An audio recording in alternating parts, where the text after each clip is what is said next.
Media دیکھیں تو وہ بھی خوش ہوئے، اور مغربی میڈیا جو مجھے جانتا ہے، ہندوستان کا میڈیا بھی مجھے جانتا ہے، ان کے اندر بھی ایک رجیم چینج کو کسی نے اٹھایا نہیں، کیونکہ وہاں بڑا برا سمجھا جاتا ہے کہ باہر سے بیٹھ کے کسی ایک جمہوریت کو گرایا جائے۔ تو آج وہ آگے چل رہی ہے وہ سازش، اور میں اس سازش کی آج پہلے ایک چیز سے شروع کرتا ہوں۔ اس خوفناک سازش کے اندر ایک پلان بنا ہوا ہے کہ ملک کی سب سے بڑی پولیٹیکل پارٹی کو اپنی فوج کے ساتھ لڑا دیا جائے، یعنی ہمیں اور فوج کو ایک ایسا پیش کیا جائے کہ ہم ایک دوسرے کے کوئی مخالف ہیں، اور یہ ایک پلان کر کے کیا جا رہا ہے۔ میں صرف جو آپ سب دیکھ رہے ہیں، میں آپ کو یاد کرانا چاہتا ہوں کہ جب ہماری گورنمنٹ چل رہی تھی تو سب سے زیادہ تنقید جب آتی تھی ہندوستان سے میرے اوپر، تو وہ یہ کیا کہتے تھے کہ عمران خان فوجیوں کا، پاکستانی فوج لے کے آئی ہوئی ہے، ان کا پتلا ہے۔ سب سے زیادہ یہ کرتے تھے، اور مسلسل ان کو تکلیف تھی کہ جی یہ فوج اور گورنمنٹ ایک ہی پیج پہ چل رہی ہے۔ آپ کو پتہ نہیں اس چیز کا علم ہے یا نہیں، یا یاد ہو یا نہ ہو، کہ ایک ہمارے سوشل میڈیا کے جنونی نوجوانوں نے ایک چیز، ایک بے نقاب کیا جس کو کہتے تھے یورپین یونین کی ڈس انفارمیشن لیب۔ یہ کیا تھی؟ اس میں تقریباً 800 فیک سائٹس تھی، اور یہ فیک سائٹس کیا کر رہی تھی؟ یہ مسلسل پاکستان کے خلاف پروپیگنڈا کر رہی تھی، جس میں کئی پاکستان کے صحافی بھی شامل تھے، کئی وہ لوگ شامل تھے جو آج اس امپورٹڈ حکومت کے ساتھ اب نظر آتے ہیں۔ اور یہ کیا کہہ رہے تھے؟ دو لوگوں کو اٹیک کر رہے تھے، ایک عمران خان کو اور ایک پاکستانی فوج کو، اور تکلیف یہ تھی کہ یہ ساتھ چل رہے ہیں۔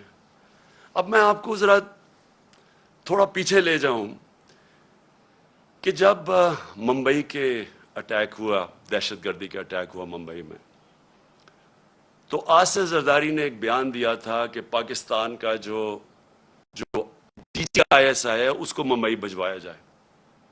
یعنی سوچیں کہ اپنا ملک کا اس وقت صدر تھا، کہتا تھا اس کو ممبئی بھجوایا جائے، اور پھر یہی آصف زرداری حسین حقانی کے ذریعے امریکنوں کو میسج پہنچاتا ہے کہ امریکنوں کو کہہ رہا ہے کہ پاکستان کی فوج سے آصف زرداری کو بچائیں۔ اور دوسری طرف نواز شریف، یہی جب ممبئی اٹیکس ہوئے تو اس نے نواز شریف سب سے پہلے بولا کہ وہ جو ایک لڑکا وہ کون سے گاؤں میں تھا پاکستان میں جدھر سے اٹیک ہو، اس نے کم باکر کو ایک انٹرویو دیا تھا، اور اس نے اس انٹرویو میں بتا دیا کہ وہ پاکستان سے ہے۔ یعنی پہلے ہی ایک بہت بڑا ایک پاکستان کے خلاف ایک مہم چلی ہوئی تھی، اور خاص طور پہ ISI اور پاکستانی فوج کو ٹارگٹ کیا جا رہا تھا۔ تو نواز شریف نے پہلے کہا یہ، پھر ڈان لیکس کیا تھی؟ ڈان لیکس کے اندر نواز شریف، اس کی گورنمنٹ باقاعدہ یہ کہتی ہے کہ جو دہشت گردی ہندوستان کے خلاف ہو رہی ہے اس میں پاکستان کی ISI ملوث ہے، پاکستان کی فوج۔ اور نریندر مودی بار بار پاکستان کے سپہ سالار جو تب تھے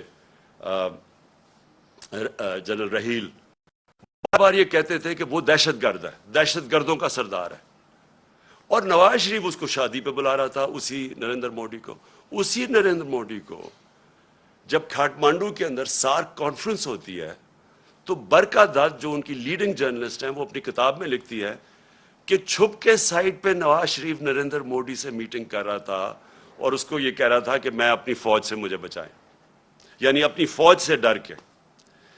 اب یہ وہ لوگ ہیں جو آج ہمیں کہہ رہے ہیں کہ ہم جناب غدار ہیں۔ ان لوگوں کے پیسے باہر پڑے ہیں، ان کی اربوں ڈالر باہر پڑے ہوئے ہیں، ان کی کرپشن جو یہاں سے پیسہ چوری کر کے لے کے گئے اس کے اوپر داستانیں لکھی ہوئی ہیں، بیرون ملک کتابوں میں مینشن ہے، BBC کی ڈاکیومنٹری میں ان کی چوری کا مینشن ہے کہ یہاں سے چوری کر کے پیسہ لے کے گئے. یہاں ان کے اوپر پتہ نہیں کتنے کرپشن کیسز ہیں. تو آج یہ بتایا جا رہا ہے کہ ہم اپنی فوج کے خلاف ہیں اور یہ اب محب وطن وہ پاکستانی بن گئے ہیں جو کہ آ کے ہمیں غدار کہہ رہے ہیں. دیکھیں یہ سازش اتنی خطرناک ہے کہ اگر ایک ملک کی سب سے بڑی جماعت کو اگر آپ اس کی فوج کے سامنے کھڑا کر دیں اور ان کے اندر اختلافات پیدا کر دیں, اس سے زیادہ ملک کو نقصان کوئی چیز نہیں پہنچا سکتی. میں 18 سال کا بھی نہیں تھا جب میں ایسٹ پاکستان میچ کھیلنے گیا, مجھے یاد ہے 1970 مارچ میں, اور میں میرا فرسٹ کزن تھے بریگیڈیئر شفیق, ان کے ساتھ ٹھہرا ہوا تھا. تب مجھے پتا چلا کہ وہ کتنی نفرت اپنی فوج کے اندر اور وہ بنگلہ دیش کی جو سب سے بڑی جماعت ہے اس کے اندر پھیل چکی تھی. اور اس کے بعد ہم سب جانتے ہیں کہ ہمارا ملک ٹوٹا. ہمیں پتہ ہے کہ ہمارا ملک جب آپ ایک سب سے بڑی جماعت اور فوج کے بیچ میں جو ہوا, یہ پاکستان کی تاریخ کا سب سے افسوسناک واقعہ کہ ہمارا ملک ٹوٹ گیا. آج وہی کوشش کی جا رہی ہے. ایک پارٹی ہے پاکستان کے اندر جو پوری فیڈرل لیول کے اوپر پارٹی ہے, سارے صوبوں کے اندر پارٹی ہے, سب سے بڑا ووٹ بینک اس پارٹی کا ہے. وہ پارٹی اوپر سے لے کے گلگت سے لے کے قبائلی علاقے سے لے کے کوئٹہ سے لے کے کراچی, سندھ, پنجاب, سارے ملک میں آج وہ سب سے بڑی پاکستان کی پارٹی ہے. اور یہ سازش کی جا رہی ہے, اور سازش وہ لوگ کر رہے ہیں جو اس بیرونی سازش کا حصہ ہیں, کولیبریٹرز ہیں وہ. اور وہ سازش کیوں کر رہے ہیں اب میں بتاؤں. ہوا کیا, پہلے ہماری گورنمنٹ گرائی گئی, انہوں نے سمجھا کہ ختم ہو جائے گا, یہاں جب گورنمنٹ جاتی ہے لوگ مٹھائیاں بانٹتے ہیں, وہ پبلک سڑکوں کے اوپر آ گئی.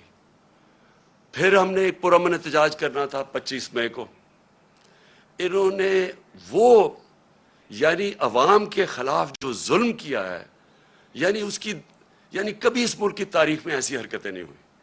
2-3 بجے لوگوں کے گھروں میں جا کے وہاں عورتوں نہ چادر نہ چار دیواری کی فکر, وہاں انہوں نے دہشت پھیلائی. کبھی ایسی دہشت نہیں پاکستان میں پھیلائی گئی جس طرح کی شیلنگ کی فیملی لوگوں پہ. یعنی جو انہوں نے کر سکتے تھے وہ ظلم کیا, اور اس کے پیچھے ایک ہی سوچ تھی کہ اس کو کرش کر دو پارٹی کو. ان کے ممی ڈیڈی ٹائپ لوگ ہیں, یہ جب ہم پورا زور لگائیں گے ان کو ڈرائیں گے, یہ سارے گھروں میں بیٹھ جائیں گے. اس کے بعد آ گیا بائی الیکشن کمیشن کے ساتھ ملی ہوئی, اس نے ہر حربہ استعمال کیا ان کو جتانے کے لیے نون لیگ کو.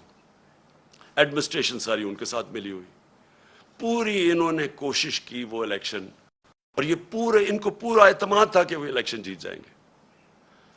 اس طرح کی پبلک نکلی کہ پاکستان کی تاریخ میں کبھی بائی